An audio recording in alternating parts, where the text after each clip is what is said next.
আসসালামু আলাইকুম। আশা করছি আপনারা ভালো আছেন। 27/5/2025 আমি একটি কবিতা লিখেছি আফসোস নামে, সেটা এখন আবৃত্তি করছি। আজকাল আমার হঠাৎই আফসোস হয়, কেন জানি, কী কারণ জানি না। আমি যদি সৌভাগ্যবান হতাম তাহলে হয়তো আমি সৌদি আরবে জন্মাতাম। হয়তো তখন আমাকে আরবি শিখতে হতো না, আমার জানার আকাশটাও পরিপূর্ণ থাকতো সর্বক্ষণ। আমার ভীষণ মন খারাপ হয় আর আফসোসও হয়, যদি ওদের মতো কোরআনের সব শব্দ আমি অনুধাবন করতে পারতাম, হয়তো আমার আর দৌড়াতে হতো না কারো কাছেই।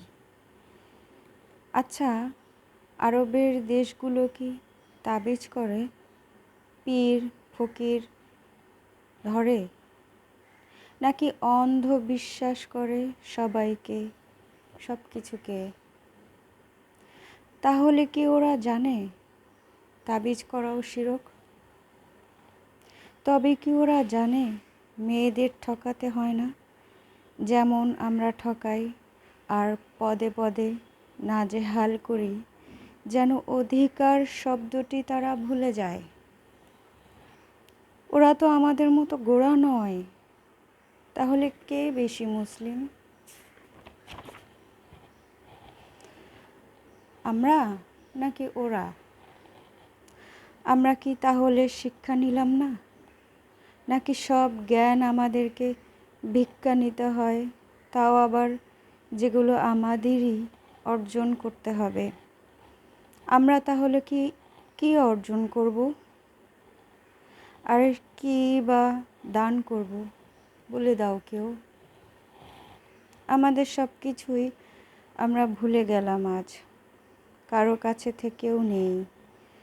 আমরা স্বার্থপরতার বড়াই শিখেছি, কোনো এক নতুন পৃথিবীর স্বপ্ন দেখি না, যেখানে সবাই সুখে হাসবে। আমি জানি আমার অসারতাকে, আমি যেন এক জ্ঞানহীন পাপী। আসলে পাপী তো পাপী, জানলেও আর না জানলেও।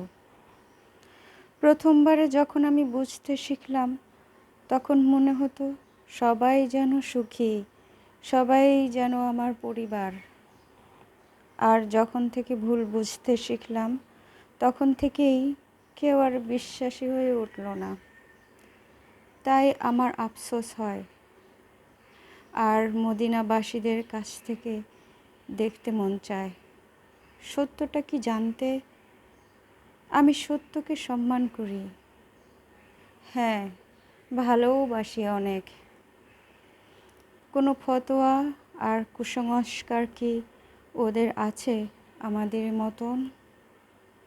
জানি লোকে আমায় কি বলে, তা বলে আমার কিছু যায় আসে না। আমি শুধুই দুটো পথের দিকেই তাকিয়ে রই আর ভাবি কোন পথে আমি যাব। অনেক প্রশ্নের উত্তর এখনো আমি পাইনি, অনেক কিছুই আমার করার ছিল বাকি। মাঝে মাঝে মনে হয় পহেলা বৈশাখ ভুলে যাই, মুক্তিযুদ্ধও ভুলে যাই ভাষাও। কিন্তু ওই যে আফসোস, আমি তো আরবি ভাষাটাও জানি না। মানুষ আসলে কতটুকু জানে, কতটুকু মানে, যতটুকুন তার স্বার্থে লাগে ততটুকুন, কতটুকুই যা করতে পারে। সীমাহীন তো নই কেউ। ধন্যবাদ সবাইকে, আমার মন থেকে ভালোবাসা, আদর, সম্মান, শ্রদ্ধা এবং দোয়া জানিয়ে আজকের মতো এখানে শেষ করছি। আল্লাহ হাফেজ।